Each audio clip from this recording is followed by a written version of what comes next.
দুই হাতে মুসাফার কোনো দলিল নেই, জাল দলিলও নাই এর পক্ষে। আমাদের মধ্যে ট্র্যাডিশন শুরু হয়ে গেছে, কিয়ামত পর্যন্ত যে আপনি খুঁজতে থাকেন যে চার হাতে মুসাফার দলিল খুঁজবো। সহিহ বুখারীর যে কিতাবুস সালামের যে হাদিসটা আসছে, দুইটা হাদিসের তিনি দুইটা শিরোনাম অধ্যায় রচনা করেছেন, ওইটাই নাকি দলিল। একটা হলো বাবুল মুসাফাহা, মুসাফা অধ্যায়, আর আরেকটি অধ্যায় রচনা করেছেন বাবুল আখযে বিল ইয়াদাইন, দুই হাত ধরা। ইবনে মাসউদ বলছেন যে আমাকে আল্লাহর নবী শিক্ষা দিচ্ছিলেন তাশাহুদ, তখন তিনি তার দুই হাত দ্বারা আমার হাত ধরলেন। ইয়াদি ফি ইয়াদাইহি, আমার হাতটি ছিল, আমার এক হাত ছিল তার দুই হাতের মাঝে। কয় হাত হলো?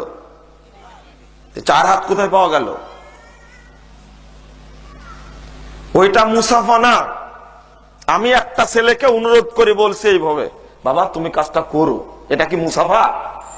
শিক্ষা দেওয়া। ফাআল্লিমনি রাসূলুল্লাহ সাল্লাল্লাহু আলাইহি ওয়াসাল্লাম আত-তাশাহুদ, তিনি আমাকে তাশাহুদ শিক্ষা দিলেন।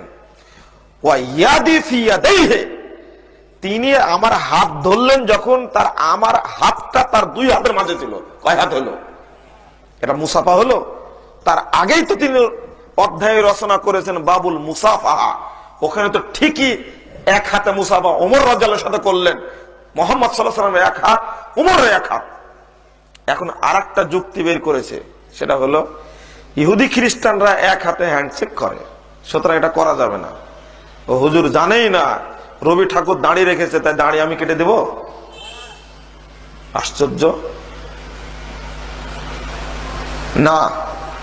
হুজ্জতি করে আপনি যদি কোনো এমন আমল করেন যে আমলের পিছনে দলিল নেই, আমি আপনাকে ধারাবাহিক ভাবে কয়েকটা কথা বলছি, রাগ করবেন না, রেগে যাবেন না, দলিল খুঁজে বের করার চেষ্টা করবেন।